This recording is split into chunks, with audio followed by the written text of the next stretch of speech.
Comment pouvons-nous, jeunes Africains, être davantage soutenus et responsabilisés? C'est ce qui manque. On parle de nous, mais on nous donne très peu aussi. Pour piloter l'innovation de nos systèmes agricoles, alimentaires, mais aussi jouer pleinement notre rôle. Parce que ce continent, vous allez laisser à nous, on va en prendre soin. N'ayez pas peur. La génération TikTok est là. Merci beaucoup. Déjà, je dois dire que ce forum, ce n'est pas simplement parce que le Sénégal l'abrite qu'il m'intéresse particulièrement. Il y a 3 autres facteurs fondamentaux. Le premier, c'est qu'on parle déjà des jeunes.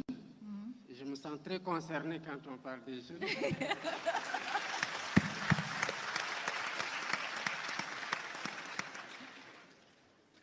Le deuxième, c'est que si vous regardez sur les réseaux, vous verrez que je suis agriculteur quelque part, avec moins de temps maintenant, certes. Mais je continue à m'intéresser à ce qui se fait dans mon champ quand même. Le troisième facteur, c'est qu'on parle de transformation.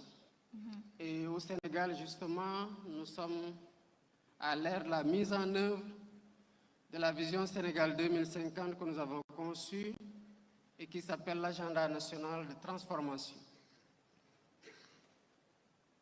Il y a des constats qui sont quelque peu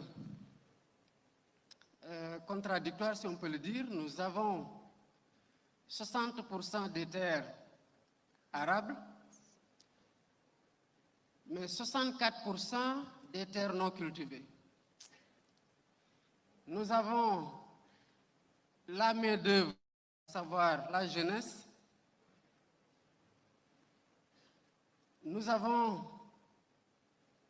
le besoin en termes de culture, parce qu'il faut assurer l'autosuffisance alimentaire des 2,5 milliards de personnes projetées en 2050, dont les 600 auront moins de 25 ans.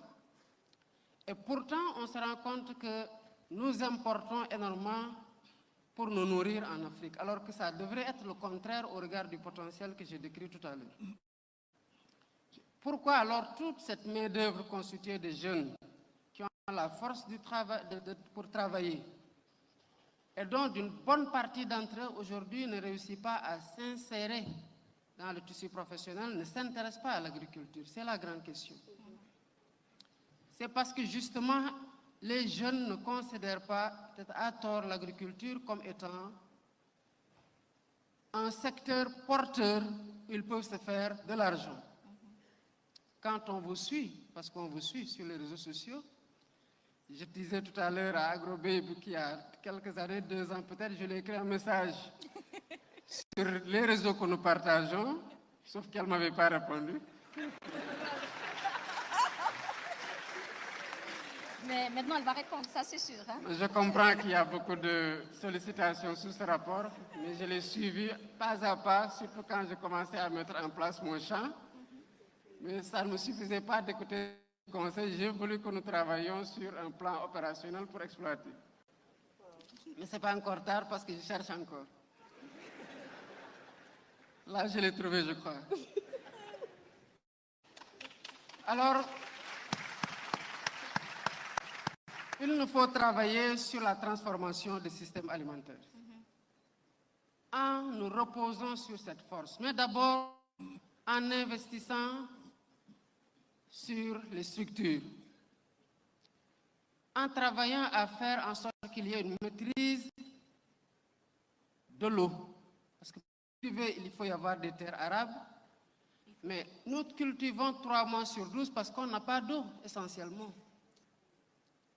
Il faut travailler sur la maîtrise des intrants et surtout sur la maîtrise des rendements, parce que nous sommes à l'ère de l'agriculture de précision.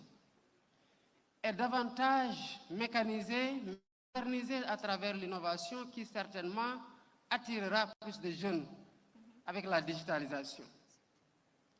Ensuite, il faut travailler sur les financements pour que tous ces jeunes qui sont attirés n'aient pas un blocage dans l'installation primaire. Parce que ce qui est sûr, c'est que s'ils produisent, ils vont vendre. À commencer par la demande au niveau des marchés locaux. Et justement, en troisième lieu, travailler à faire en sorte que le système bancaire ait plus confiance en ces jeunes, qu'ils prennent des risques. Et faire en sorte que quand ces jeunes-là vont produire, qu'ils aient des débouchés sur le marché internationaux à travers des chaînes de valeur qui permettront, pour ceux qui produisent par rapport au surplus de besoins dans leur propre pays, d'exporter en Afrique d'abord et dans le monde entier en plus. Voilà le surplus de besoins dans leur propre pays, d'exporter en Afrique d'abord et dans le monde entier en plus. Voilà comment je vois la transformation des systèmes alimentaires avec l'implication des jeunes et ce que devraient être les politiques publiques sur le plan de l'agriculture.